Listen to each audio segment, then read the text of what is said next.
April 8th, 2026. Picture this incredibly crowded Suffolk County courtroom. A woman named Melissa Cann is standing at a podium. Right, surrounded by her family. Exactly.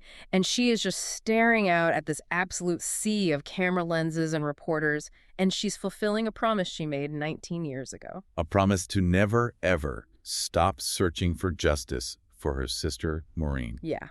And, we usually picture the end of a major trial focusing entirely on the defendant, just standing there before the judge. But the sources we are looking at today, they demand a completely different perspective. They really do. I mean, it was a defining moment for this entire decades-long saga. And it requires us to rethink how we digest these true crime narratives. Totally. Because the legal system, by its very design, prioritizes the mechanics of crime, right? Right. And the biography of the offender. But the true gravity of the Gilgo Beach killings case doesn't lie in the psychology of the man who took these lives. No, not at all. The real weight of the sources we're synthesizing for you today is about the transition of these victims. From anonymous Jane Does back into fully realized mothers, sisters, and friends. Which brings us to the core of today's deep dive. Welcome in, everyone. We have a massive stack of sources covering the historic resolution of this case, and we are setting a strict boundary for our analysis today. A very necessary boundary. Yes. Our mission is to restore the dignity of the 8 women whose names were finally read into the court record. We're going to look at the families who absolutely refuse to let them be forgotten. And critically, we're going to break down the systemic failures that allowed them to be lost in the first place. Right. What we won't be doing is diving into the killer's childhood or treating him like some dark, fascinating protagonist. Which is an essential shift, honestly, because before we can even begin to understand the structural failures of the investigation, we have to look at who these women actually were in their daily lives. Yeah. Because for years, media coverage just slapped these incredibly one-dimensional labels on them, defining their entire existence by the fact that they were engaged in sex work at the time they disappeared. And when you look at the mechanics of how media shapes public perception, I mean, a headline that reads "prostitute found" fundamentally alters the public psychology compared to a headline that reads "mother of 2 missing." Oh, completely. It actively strips away their humanity. It does. It allows society to just look the other way. Yeah. But the source material paints a much richer picture. Take Maureen Brainard Barnes. Right. She was 25 years old, a devoted mother of 2 from Connecticut. And she was tiny. Just 4'11". Wow. But carrying a massive amount of responsibility. I mean, she was facing eviction, staring down the loss of her mortgage. She stepped into high-risk work out of sheer economic desperation to protect her kids. And then you have Amber Lynn Costello, who was 27. Her roommates in West Babylon described her as quirky and goofy and just profoundly generous. Yeah, they said she was the type of person who would literally give you the shirt off her back. Exactly. And she lived in a tight-knit household that really looked out for her. Her roommates even intervened at times to save her from aggressive clients. She existed within a real community of care. She wasn't just out there completely alone.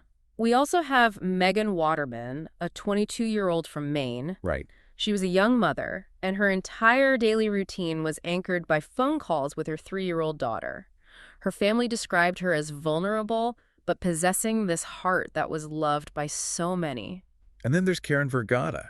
I mean, for 27 years, she was known to the public only as Fire Island Jane Doe. Which is just heartbreaking. It is. The contrast between that clinical Jane Doe label and Karen's actual life is staggering. She was 34, living in Manhattan. And her family called her the baby guru, right? Yes, because she was the person everyone in her circle went to for parenting advice. She was a fierce Virgo, a harsh critic of Italian food despite her Irish heritage. I love that detail. Me too. And she was a woman who loved the color pink floral patterns, Yeah. and she flat out refused to drink stale coffee. Those specific, vibrant details make her so real. And we obviously can't forget Sandra Costilla, a 28-year-old immigrant from Trinidad and Tobago. Right. She was navigating New York City and raising a 5-year-old son. When you really look at these women, you see caregivers, friends, and mothers. Absolutely. I mean, to me, reducing their entire existence to their most desperate economic choice is like summarizing a complex, beautiful novel by only reading a single tragic footnote. That is the perfect framework for this analysis, Hmm. because the media's reduction of these women into footnotes wasn't just insulting. It had a direct, catastrophic impact on the police investigation itself. Yeah, it really leads us into the systemic choice to let them slip away. If you are listening to this and wondering how several vibrant, deeply loved women vanish without a massive, immediate public outcry. You have to look at the institutional mindset of the 1990s and 2000s. Exactly. There was this tragically common acronym used within certain law enforcement circles at the time, NHI. NHI, which stood for No Humans Involved. That's just sickening. It's the ultimate dehumanizing classification. And it was used to classify cases where the victims were sex workers, drug users, or unhoused. It built a formal hierarchy of victimhood. Yeah, early on in the Gilgo Beach investigation, officials like the then chief of detectives, Dominic Verone, publicly implied that citizens at large had nothing to fear. Right, the explicit messaging was that the killer was selecting from a specific pool of sex workers. The safety pool fallacy. Yeah. But you have to ask, is it just a profound lack of societal empathy, or is it active resource allocation? It's a bit of both, honestly. Because police departments tend to put money and manpower where wealthy, vocal taxpayers complain the loudest. By telling the general public, don't panic, he's only killing those women, your family is safe, the department effectively neutralized the public pressure. The exact pressure that usually forces jurisdictions to solve serial cases quickly. That is the exact mechanism at play. If these had been college students from affluent neighborhoods, the whole region would have been locked down. The urgency was absent because of their economic vulnerability. And we really must acknowledge that economic vulnerability as a systemic issue itself. Yes, the lack of a robust social safety net. Things like affordable childcare, housing support, a living wage, that's the root cause that forced young mothers like Maureen into these highly dangerous situations. But the sources show it wasn't just apathy or resource allocation. There was active, deliberate dysfunction. Oh, big time. If you want to understand how a local police chief manages to physically lock the FBI out of a multi-jurisdictional serial killer case for years, you have to look at the politics of Suffolk County at the time. Former Police Chief James Burke. Yes, he actively blocked federal behavioral analysts and resources from assisting. He did. And the operational reality of how he managed that is disturbing because in law enforcement, local jurisdictions have authority over their cases. The FBI cannot simply take over a local homicide investigation unless they're invited in, or unless a specific federal crime, like kidnapping across state lines, is proven. Chief Burke used that jurisdictional boundary to build a wall around Suffolk County. It's like a lead surgeon refusing to call in a specialist during a failing, complicated operation simply because he doesn't want anyone noticing he hasn't been washing his hands. That's a great way to put it. Because Chief Burke wasn't trying to protect his department's pride. He was trying to protect himself. He was under federal investigation for civil rights violations and corruption. Right. He was eventually sent to federal prison for beating a handcuffed suspect and orchestrating a massive cover-up. So he hated the federal government, he feared their scrutiny, so he kept the FBI away, which had a disastrous effect on finding these women. It reveals a spectacular level of hubris, and it really forces us to reevaluate the myth of the mastermind serial killer. Oh, for sure. Predators are rarely brilliant tacticians. They simply exploit the cracks in our system. They operate where the light isn't shining. And while the system looked inward to protect its own corruption, the families of these women were left completely in the dark. And while the police were looking away, the killer was looking outward, directly targeting the victims' families. Yes. The torment these survivors endured over the last 2 to 3 decades is almost beyond comprehension. Take Melissa Barthelemy. She vanished in 2009 at the age of 24. Afterward, her 15-year-old sister received a series of phone calls. 5 weeks of calls. The killer used Melissa's own cell phone to call her teenage sister. Unbelievable. He mocked her, used vulgar language, questioned her character, and eventually taunted the teenager that Melissa was dead. It was a calculated psychological assault on a grieving family. And yet, despite that pure horror, the family didn't just break down. Melissa's mother tracked the geographical breadcrumbs of those calls, noting they were pinging cell towers in places like Manorville and Massapequa. Which was incredible of them. Yeah, that specific data became incredibly vital to the investigation later on. They fought back with the only tools they had. We see that resilience over and over in the source material, because the perpetrator tried to erase these women completely. He physically fragmented them, dismembering victims like Jessica Taylor and Valerie Mack, Yeah. and scattering the remains miles apart between Manorville and Gilgo Beach. And Valerie Mack's story really highlights the collateral damage of a system that fails its most vulnerable. I mean, she had been in the foster care system. Because of her transient life, she was never officially reported missing. Wow. But she left behind a 6-year-old son, Benjamin Torres. She loved him enough to permanently tattoo his name on her ankle, but he had to grow up completely deprived of her care and guidance. It's just devastating. And the physical fragmentation of Jessica and Valerie's remains serves as this stark metaphor for how the legal system fragmented their stories. By keeping these victims separated, unnamed, and disconnected for decades, the system delayed justice.